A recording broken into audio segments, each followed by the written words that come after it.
masuk bahasan hadis tentang fikih. Abu Hurairah anhu Rasulullah SAW bersabda, la yaqata ahadikum idza ahdatha hatta yatawadda. Allah tidak akan menerima salat salah seorang di antara kalian ketika dia berhadas sampai dia berwudu. Hadis riwayat Imam Bukhari dan Muslim. Artinya seseorang yang tidak berwudu di saat dia berhadas maka salatnya tidak diterima oleh Allah. Artinya tidak diterima berarti salatnya batil, nggak sah. Artinya dia harus apa? Mengulang salatnya. Berarti lawannya siapa yang berwudu di saat dia berhadas maka salatnya diterima.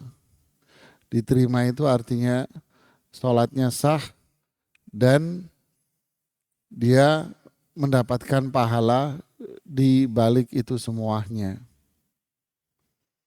Kita urai di sini Rasulullah SAW mengatakan Allah tidak akan menerima salat salah seorang di antara kalian ketika dia berhadas. Berhadas itu apa?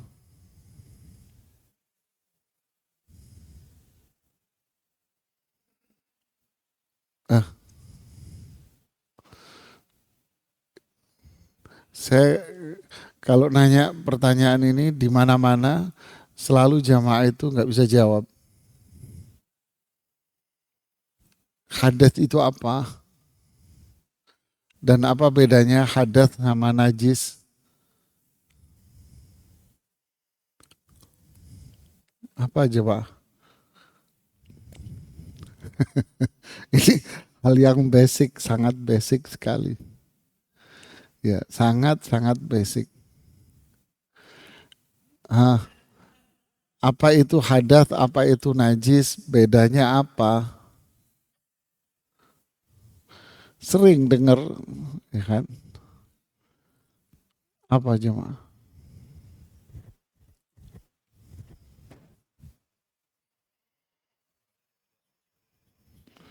Nggak suci pada diri seorang muslim.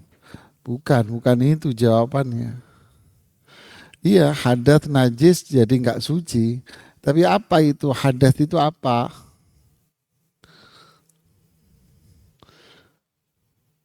Apa bedanya sama najis? Hmm? Apa? Hadas sesuatu yang tidak nampak. Kalau najis sesuatu yang kelihatan. Barakallahu fiik. Allah barik fiik. Hada huwa. Oh, sekolahnya pinter berarti dia. Hadas itu yang maknawi. Sedangkan najis itu aini. Ya hadas itu enggak kelihatan, Pak. Hadas enggak kelihatan. Masih bingung kan? Bingung ente. Tahu tapi bingung nanti nerapinnya. Contohnya malah yang sulit. Sekarang orang buang air kecil. Buang air kecil, kencing. Yang najis yang mana, yang hadas yang mana? Orang nanya kencingnya kok bukan kentutnya. Si A ini kencing. Yang najis yang mana, yang hadas yang mana? Hah? Yang najis urinnya, air kencingnya kan? Air kencingnya yang najis. Yang hadas yang mana? Orangnya, Pak. Orangnya yang hadas. Kalau urinnya kelihatan, Orangnya berhadas kan nggak bejendol dia, nggak kelihatan. Perempuan yang menstruasi, yang najis darahnya, orangnya hadas. Kelihatan? Enggak. Nah, itulah bedanya antara hadas dengan najis. Kalau tahu perbedaan, maka di situ akan jelas lu membersihkannya gimana. Karena najis itu adalah benda yang terlihat, maka membersihkannya dicuci, disiram, dibersihin, dicuci. Ya, dicuci, disiram. Karena kelihatan sampai yadhab atharuhu, sampai najisnya dan bekasnya hilang. Benar-benar hilang.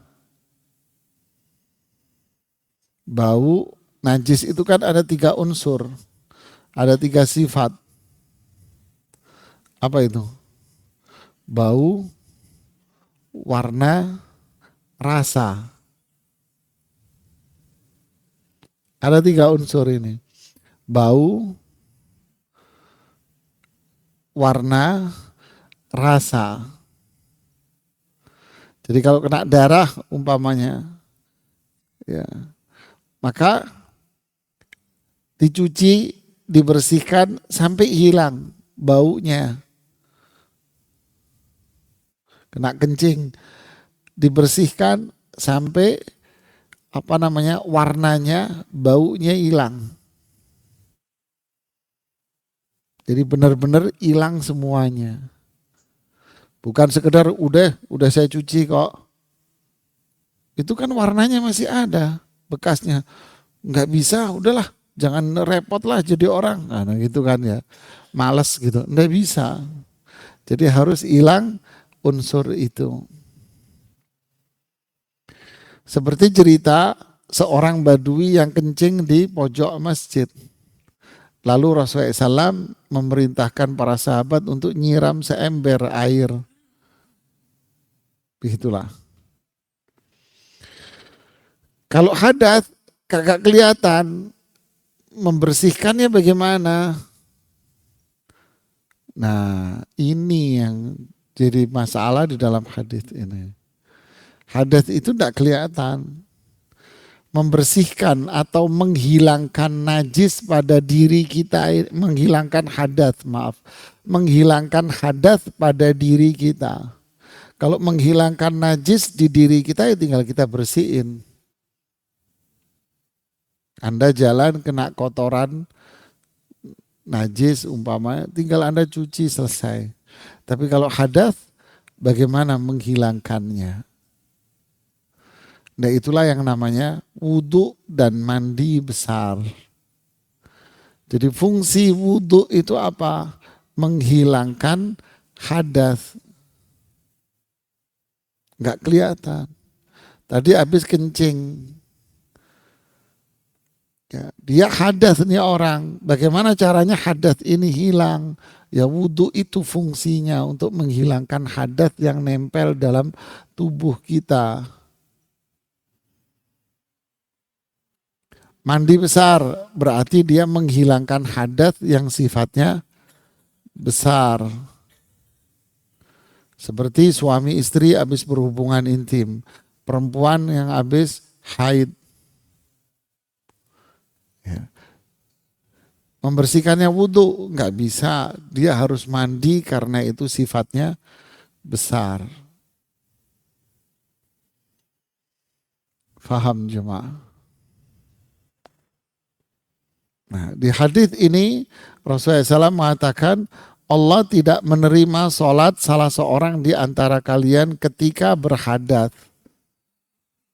Si A berhadas langsung sholat, nggak diterima sholatnya. Tidak diterima. Tidak diterima itu maksudnya apa? Tidak diterima itu maksudnya tidak sah. Tidak sah itu apa maksudnya? Tidak sah itu maksudnya la yatarattab alaihi atharu, tidak ada dampaknya. Artinya tidak mendapatkan pahala dan harus mengulang.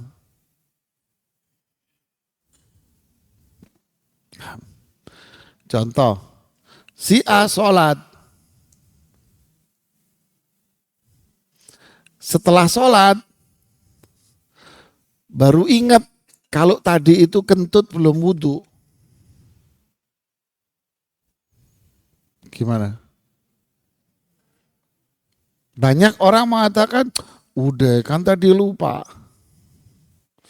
Kan lupa nggak apa-apa, berarti sah dong. Enggak, tidak sah sholat Anda.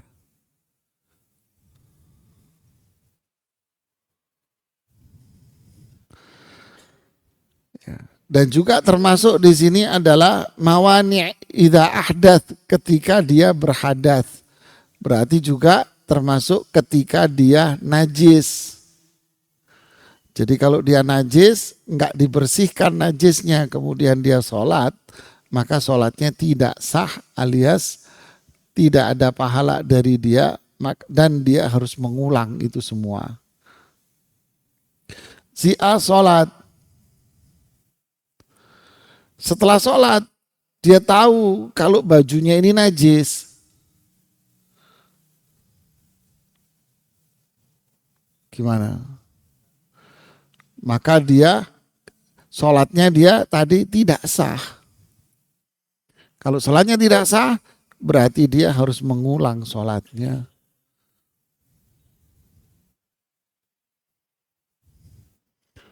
Tapi ingatnya setelah habis Isya, baru sadar dia habis Isya.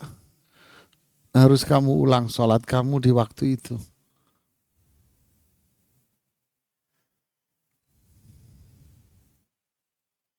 Ingatnya setelah 1 hari. Aduh, kemarin anak sholat, semalam sholat maghrib, lupa belum wudhu. Gimana? Ulang, Pak. Jadi la yaqbalullahu salata ahadikum, Allah tidak akan menerima sholat salah seorang di antara kalian ketika dia berhadas sampai wudhu. Imam Sa'di mengatakan hadis ini mencakup semua pembatal wudhu, semua yang membatalkan wudhu. Dia sholat sedangkan dia ada pembatal wudhunya, maka sholatnya tidak sah. Apa pembatal wudhu itu? Termasuk di dalam hadis ini adalah al-kharij minas sabilain, segala sesuatu yang keluar dari 2 jalur, dari kemaluan dan dari pantat. Ya, terang-terangan aja. Segala sesuatu yang keluar dari 2 ini. Jika sesuatu keluar dari jalur ini, 2 ini, maka sholat wudhunya tidak sah. Berarti kalau dia sholat dalam kondisi itu, sholatnya tidak sah, dia harus mengulang. Kemudian yang kedua, an-naumun naqid, tidur yang membatalkan wudhu, yaitu tidur yang menghilangkan akal dia. Contoh, Jumatan, ini paling sering. Dia tidur, sudah dia benar-benar hilang akalnya, dia sudah. Istilah kita benar-benar pules sudah. Sampai komat dia dibangun nih, Pak, komat, Pak. Ya, atau dia sendiri sadar, pules tidurnya. Kalau dilanjutkan tetap sholat, nggak sah Jumatannya, Pak. Banyak nggak kayak gini? Banyak. Saya pernah negor, Mas, Anda wudhu lagi. Ah, nggak usah. Ya, terserah. Ya. Dilanjutkan, tidak sah Jumatannya dan dia wajib mengulang. Kalau dia tidak mengulang, berarti dia meninggalkan sholat dengan sengaja. Ninggalin sholat dengan sengaja.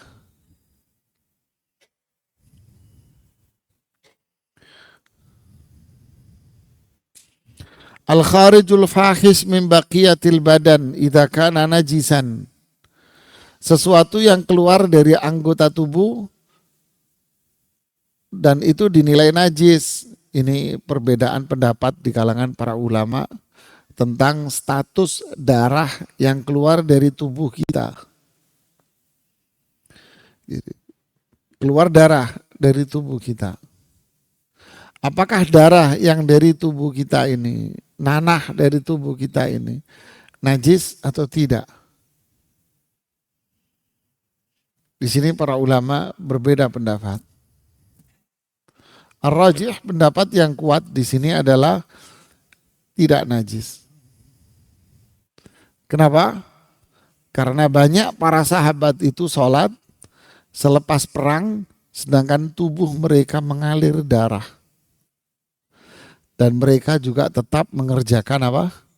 Sholat, dan tidak ada satu riwayat pun yang mengatakan bahwa Rasulullah SAW menyuruh mereka untuk mengulang sholat. Ini perbedaan pendapat. Kemudian makan daging unta. Sini nggak ada. Tapi kalau makan daging kambing tidak membatalkan wudhu. Kenapa ya? Wallahu a'lam. Walamsul mar'ali syahwah. Menyentuh perempuan dengan syahwat. Ini madhabnya Imam Ahmad bin Hanbal. Kalau madhab Imam Syafi'i yang dipakai di masyarakat, itu bersentuhan dengan kulit saja tanpa penghalang, itu langsung batal. Umpama Anda wudhu, habis wudhu, Anda kesenggol, kesentuh tangan perempuan tanpa hail, tanpa penghalang. Kulit dengan kulit, nyenggol gini aja. Nyenggol gini saja. Itu sudah batal wudhu Anda. Di mazhab Imam Syafi'i. Ada dalil? Ada, banyak. Mereka juga punya dalil. Batal. Makanya Anda sering lihat kalau di masjid-masjid perempuan habis wudhu, Mas, saya ada wudhu loh, saya ada wudhu loh, gitu kan ya. Iya kan? Ya.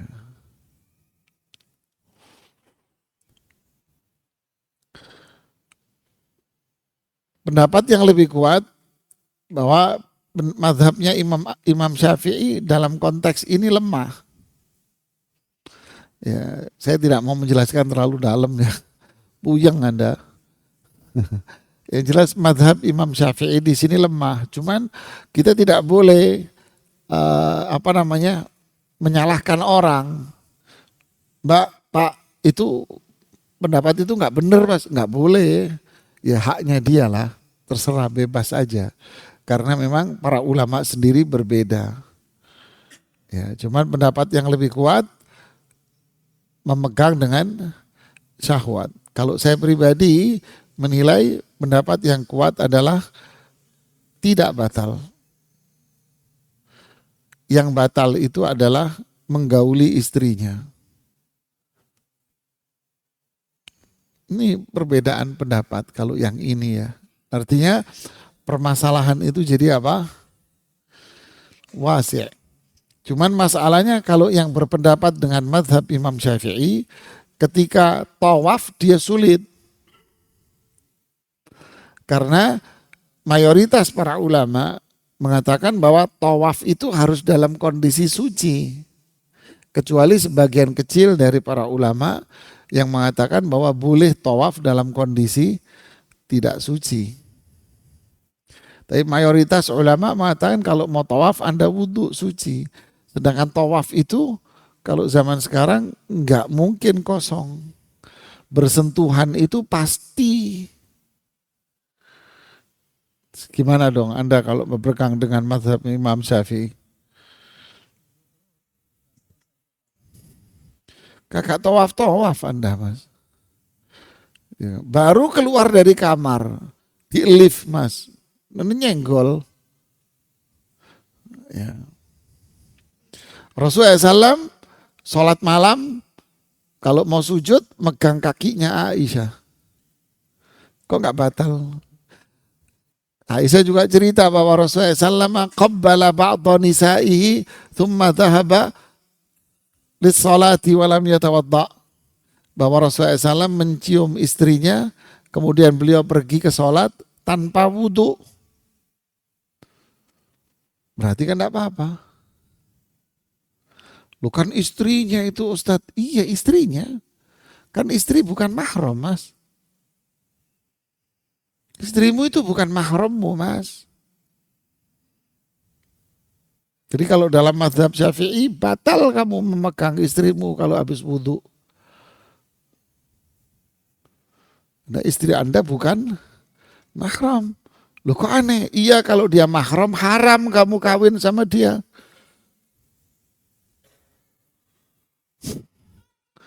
Ini kadang masyarakat bingung menilainya gitu ya. Jadi masalah ini ada perbedaan pandangan di kalangan para ulama. Kemudian memegang kemaluan dengan tangan. Bersentuhan langsung.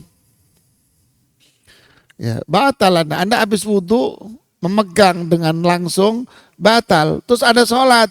Sholat Anda tidak sah dan wajib Anda mengulangnya. Kalau enggak Anda meninggalkan sholat dengan sengaja. Ini para ulama clear di sini masalah ini. Ya, mayoritas para ulama mengatakan itu. Walaupun Anda umpama yang sudah punya anak, nyebokin anak Anda umpama, apa hukumnya? Batal juga? Batal Mas, sama kan megang kemaluan. Nyebokin anakmu yang bayi masih kecil, ya sama wudhumu batal Mas. Nah ini sebagian memang diperselisihkan oleh para ulama. Jadi hadis ini kata Imam As-Sa'di rahimahullah menjelaskan bahwa seseorang yang melakukan salah satu pembatal lalu dia tidak berwudu, maka sholat dia tidak sah. Artinya tidak ada pahala, berarti sholatnya batil dan dia wajib untuk mengulang. Kalau nggak mengulang, wah berarti dia meninggalkan sholat. Nah inilah jamaah pentingnya kita memahami hal ini. Jangan dianggap remeh. Ya, jangan dianggap remeh. Contoh di dalam hadis Rasulullah SAW bahwa annahu SAW marra biqabraini. Bahwa Rasulullah SAW melewati dua kuburan. Yu'adzaban, dua-duanya diazab. Wa ma yu'adzabani fi kabir. Wa innahu lakabir. Mereka diazab karena sesuatu yang mereka remehkan. Padahal itu sesuatu yang sangat besar.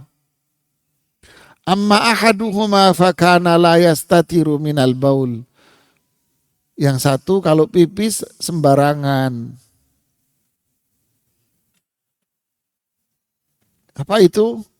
Dia pipis, buang air kecil, dia tidak perhatian. Maksudnya, la yastatir minal baul, tidak menutup diri dari kencingnya. Sehingga air kencingnya itu balik ke dirinya. Sadar apa enggak sadar Anda? Gitu. Nah ini hati-hati nih yang laki-laki kan. Kalau perempuan kecil lah kemungkinannya. Ya ini yang laki ini. Di urinoirnya dia kencing di situ sembarangan. Dia nggak sadar kalau air kencingnya itu berbalik ke dia. Ini yang dimaksud di hadis ini. Sehingga Imam An-Nawawi rahimahullah mengatakan la yastatir minal baul, tidak menutup diri dari pipis. Maksudnya adalah seperti orang yang kencing di mana air kencingnya itu terkena batu lalu berbalik ke dia, kata Imam Nawawi. Sedetail itu mereka ya. Nah sekarang urinoirnya yang nempel. Yang banyak di situ tidak dikasih penyekat. Sehingga kalau kencing balik ke dia. Ya. La yastatir minal baul. Berarti sholatnya yang dilakukan apa? Enggak sah. Dia diazab. Bukan karena kencingnya ini, tapi karena sholat lo batal selama berapa tahun kamu sholat enggak sah sholatmu, Mas.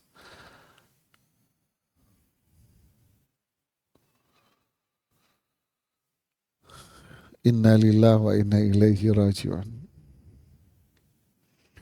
Makanya Islam itu mengajarkan apa? At-tahuru syatrul iman. Kebersihan itu separuh dari iman. Kebersihan itu separuh dari iman. Muslim itu sosok yang bersih. Bersih apanya? Hatinya bersih dari ketergantungan kepada selain Allah, tauhid. Fisiknya bersih. Tapi orang yang musyrik, hatinya kotor dengan syirik, perbuatannya kotor. Orang kafir, hatinya mati, perbuatannya kotor. Ya, coba lihat baca sejarah kerajaan mereka itu, orang-orang barat dahulu. Tak ada istilah dalam dunia mereka itu mandi, tidak ada. Dan itu berlaku sampai sekarang pada kehidupan mereka. Tidak ada istilah mereka mandi.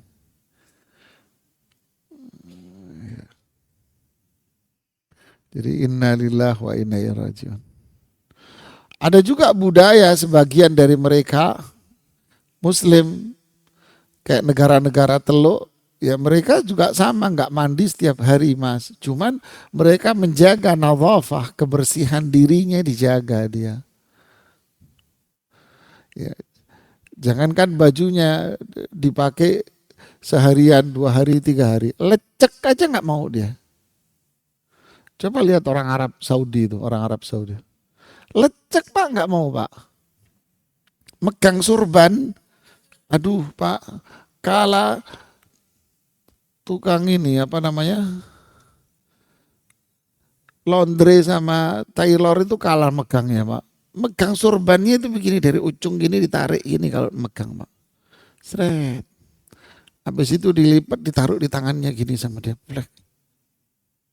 Kenapa? Surban ini nggak boleh lecek Pak. Aib bagi dia kalau surbannya lecek Pak. Harus bersih lurus Pak. Itu orang Saudi.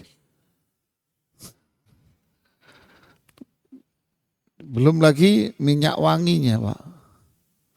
Orangnya pergi minyaknya ketinggalan Pak. Tapi mereka yang orang kafir, baunya naudzubillah. Jadi Muslim hatinya bersih dengan tauhid, perbuatannya, fisiknya bersih, perbuatannya bersih, tutur katanya bersih. Inilah Muslim, Mas. Kemudian berikutnya hadis yang ke-21. Ini juga menunjukkan kebersihan. Hadis Aisyah radhiyallahu taala anha berkata, Rasulullah SAW mengatakan, "Asyrun minal fitrah." Ada 10 termasuk fitrah manusia. Fitrah itu apa? Fitrah itu kalau bahasa kita bawaan orok. Bawaan lahir. Fitrah, bawaan lahir manusia ini. Yang Allah tetapkan buat dia.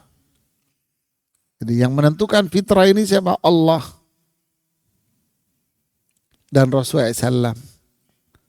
Berarti kalau ada manusia yang tidak menjaga ini, berarti dia keluar dari apa yang Allah ciptakan pada dirinya.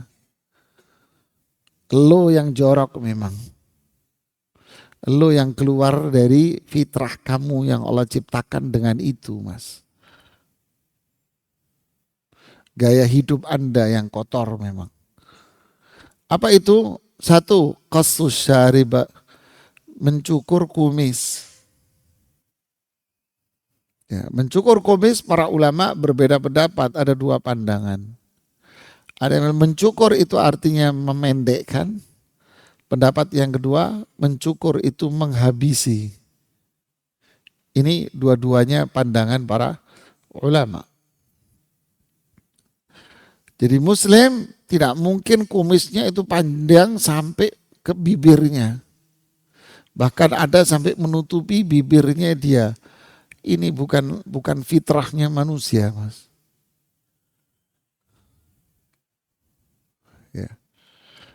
Jadi kumis panjang sampai ke bibirnya. Ini bukan manusia, bukan muslim yang diciptakan Allah dengan itu. Lihat kebersihan. Yang kedua, i'fa'ul lihyah. Muslim itu memanjangkan jenggot. Ini fitrah manusia, Mas. Kalau terlahir orang dewasa nggak suka dengan jenggot, dianggap kotor dengan ini, berarti Anda keluar dari fitrahnya orang Islam, Mas. Kok bisa? Ya Anda terkontaminasi dengan pemikiran-pemikiran yang nggak benar. Karena inilah fitrah muslim, dia akan memanjangkan jenggot laki-laki. I'fa memanjangkan, bukan jenggot modif, bukan. Ya, nggak ada modif di sini. Ustadz saya cuma berapa gelintir, ya enggak apa-apa. Karena itu fitrah sudah. Kemudian as-siwak, menggunakan siwak, pasta gigi. Tapi tentu ya kalau siwak sunnah dapat pahala. Berarti fitrah manusia apa? Membersihkan dirinya. Saya berapa kali sholat di masjid subuh itu, mohon maaf ya. Membuat orang itu sholat subuh enggak khusyuk di sebelahnya, Mas. Bau mulut dia. Bingung saya. Tapi dia sholat subuh, Mas. Ini innalillah wa inna ilaihi raji'un. Ini tidak mencerminkan seorang muslim. Fitrahnya enggak begini muslim, Mas. Apalagi bau rokok mulutnya. Aduh, Mas. Ya, rokok itu lebih bau dari yang lainnya, Mas. Ya. Lebih dahsyat daripada bau jengkol, Mas. Ya. Karena sulit hilang gitu bau rokok itu, Mas. Bajunya bau, sholat di samping perokok. Aduh, buyar sholat kita, Mas. Ya, bubar sudah rokok. Naik taksi, bau rokok, mending keluar saya. Saya bayar nggak apa-apa, penting saya keluar bau rokok. Islam tidak menginginkan itu, Mas. Ya. Kemudian wastinsyaqul ma, apa? Istinsyaq, tahu istinsyaq? Memasukkan air ke hidung, artinya disedot hidung. Ini bukan sekedar, ini syar'i, dan setiap syariat pasti ada manfaat. Saya pernah seminar di RSJM. Saya juga bingung kok ngundang saya mau ngapain gitu ya. Di RSJM Fakultas THT tenggorokan dan kepala. Kalau dulu kan THT doang. Sekarang namanya THT dan tenggorokan dan kepala. Kalau sekarang spesialis THT. Spesialis THT, tenggorokan, dan kepala. Saya diundang seminar yang ngisi dua, saya sama satu guru besar perempuan, guru besar ahli penyakit hidung. Khusus penyakit hidung aja beliau. Insya Allah ya, semakin mengecil dia. Ternyata workshopnya itu bicara tentang kesehatan dan perawatan hidung menurut medis dan syariat. Wah, dahsyat. Yang disuruh bicara duluan saya. Karena ini syariat Islam wahyu. Nih orang intelektual itu tahu. Saya bicara dulu, saya jelaskan hadis-hadis tentang menghirup air bagaimana caranya dan sebagainya. Habis itu Bu Profesor ini bicara bahwa penelitian medis mengatakan bahwa perawatan kesehatan hidung, karena penyakit hidung ini berbahaya sekali, bisa kemana-mana. Cara merawat kesehatan hidung bagaimana? Memasukkan air ke hidung, disedot. Allahu Akbar. Saya bengong. Loh. Terus ibu-ibu praktekkan, menurut medis, cairan kayak infus gitu, steril, kemudian dimasukin ke hidung, sini disedot. Kayak pipet gitu, dimasukin. Kemudian keluar otomatis. Keluar otomatis, nggak usah ente capek ngeluarin, akan keluar sendiri. Kayak itu kayak tikungan gitu, kayak modelnya gitu. Loh Prof, ini keluar sendiri Pak Ustadz. Saya contohkan. Terus perawat masuk, dicontohin ke hidungnya tuh perawat. Keluar sendiri Mas, di yang satunya. Ini medis Pak Ustadz. Tapi saya mendengarkan hadits-hadits yang disampaikan Pak Ustadz tadi. Subhanallah. Luar biasa kesempurnaan Islam. Inilah Mas. Istinsyak ini fitrah Mas. Bukan wudhu tangannya dimasukin gini, giniin. Kan biasanya gitu kan orang wudhu kan. Cuma diginiin dong. Itu wudhuin orang mati Mas. Kita mandiin jenazah gimana? Tangan kita giniin, ya kan? Tapi kalau orang hidup disedot Mas.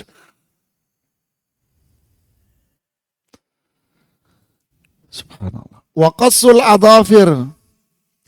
Memotong apa? Kuku, karena orang kukunya panjang. Ini bukan muslim. Ghuslul barajim. Menyuci apa? Apa barajim itu? Apa? Dibersihkan. Nah inilah muslim itu suci Mas. Terus natful ibad. Natf itu mencabut. Bagaimana kalau itu dicukur? Ya sama. Ya, para ulama mengatakan dicukur boleh. Pakai musa, pakai silet kata para ulama. Jadi cobalah bersihnya Islam. Kadang orang dibiarkan sampai panjang dan dia nggak malu gitu ya.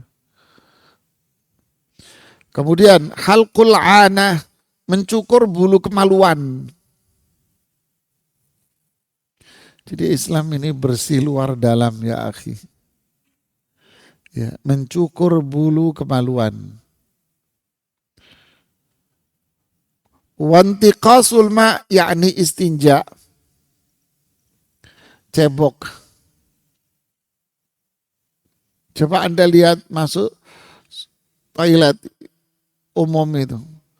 Mereka laki-laki yang pipis itu berderet di urinoirnya.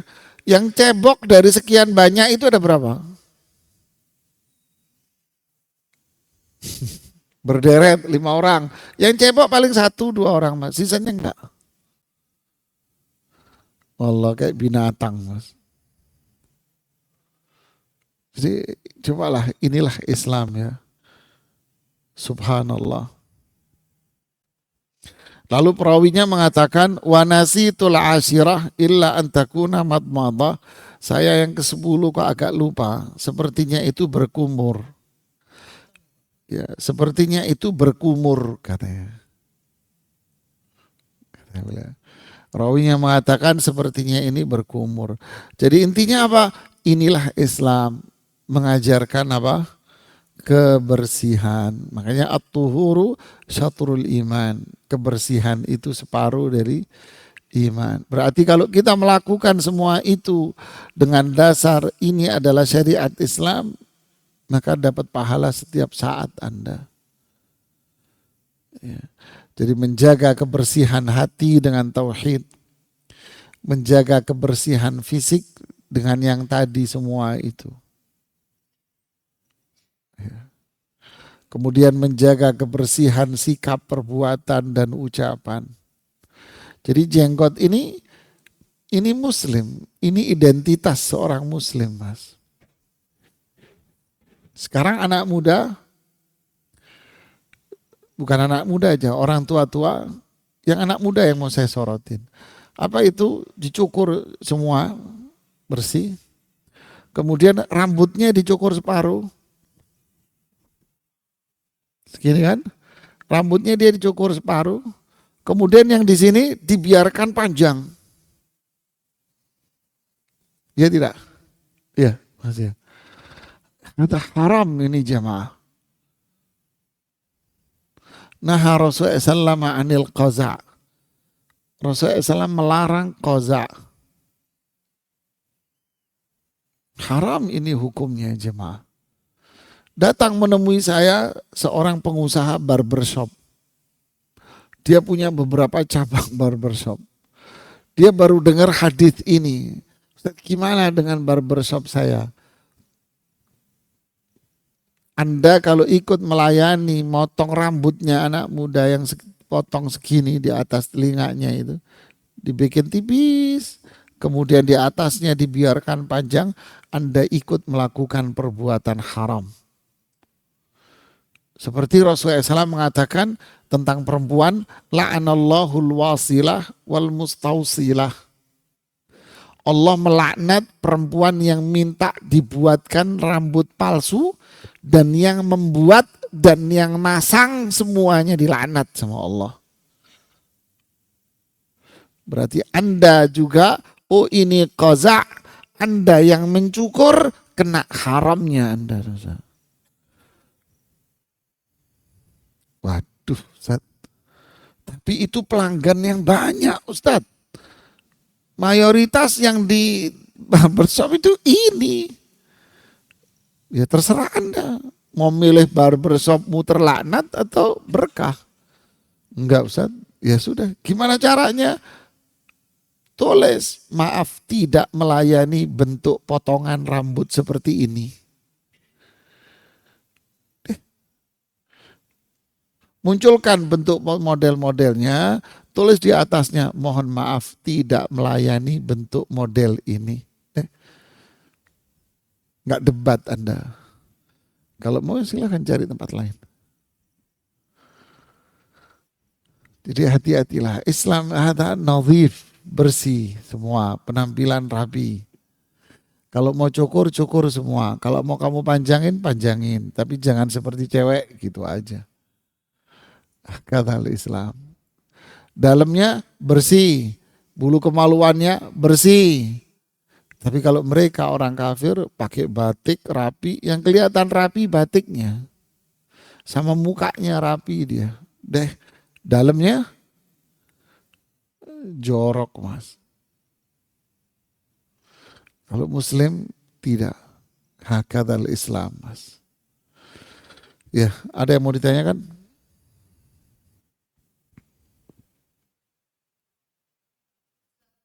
Ya, tafadhal.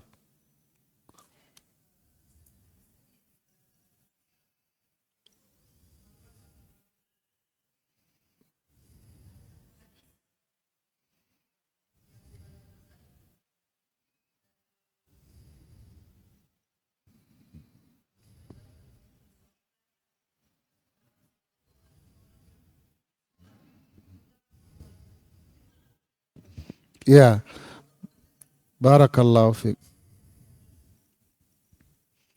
Ya, masalah menyentuh kemaluan, memang di situ ada dua hadis. Hadis yang pertama, beliau Rasulullah SAW mengatakan tentang sahabat yang menyentuh kemaluan, lalu beliau mengatakan innama huwa bid'atun minka. Kemaluanmu itu tambahan daging aja dari tubuhmu, kata Rasulullah. Artinya apa? Tidak, nggak batal. Hadis Talq ibnu Ali. Muncul hadis yang kedua, hadis Busra. Man massa dzakarahu biyaminihi falyatawadda. Siapa yang menyentuh kemaluannya Man massa dzakarahu falyatawadda. Siapa yang menyentuh kemaluannya, maka hendaknya dia berwudu. Di sini yang bermain tentu para ulama hadis. Para ulama hadis mengatakan hadis busra, yang siapa yang menyentuh kemaluanmu-nya, hendaknya dia berwudu, asah, lebih sahih, lebih tinggi kedudukan dibanding dengan hadis Talq ibnu Ali. Sehingga pendapat yang paling kuat adalah berdasarkan hadis itu. Siapa yang menyentuh kemaluannya, maka dia berwudu. Artinya batal wudunya. Yang dimaksud menyentuh kemaluan itu apa? Menyentuh secara langsung. Jadi kalau ente garuk-garuk gatel, ya, maka nggak batal lah wudu. Karena ente garuknya di atas kain. Ya. Kemudian menyentuh kemaluan batal. Ya, kemaluan siapa? Kemaluan diri sendiri maupun kemaluan orang lain. Seperti Anda nyebokin anak Anda yang masih kecil, bayi masih kecil, Anda cebokin. Sama. Ini fikih ini luar biasa dalamnya. Dibahas pula sama Imam Ibnu Rushd. Ini fikih klasik. Fikih klasik nih. Bagaimana kalau seseorang itu mendapatkan si fulan terjatuh, kata Imam Ibnu Rushd. Dia jatuh, kemudian kemaluannya putus. Lalu dia ambil kemaluannya. Batal nggak wudhunya, kata Ibnu Rushd. Ini menghayal ini para ulama. Tetapi zaman sekarang terjadi. Dokter yang lagi operasi apa namanya? Operasi prostat, operasi bedah, operasi rekonstruksi. Ya, direkonstruksi ulang. Dia megang kemaluan. Batal nih dokter. Ya. Wallahu ta'ala a'lam bishawab. Sudah adzan ya. Ini yang bisa saya sampaikan. Subhanakallahumma bihamdik asyhadu an la ilaha illa anta astaghfiruka wa atubu ilaik. Assalamualaikum warahmatullahi wabarakatuh.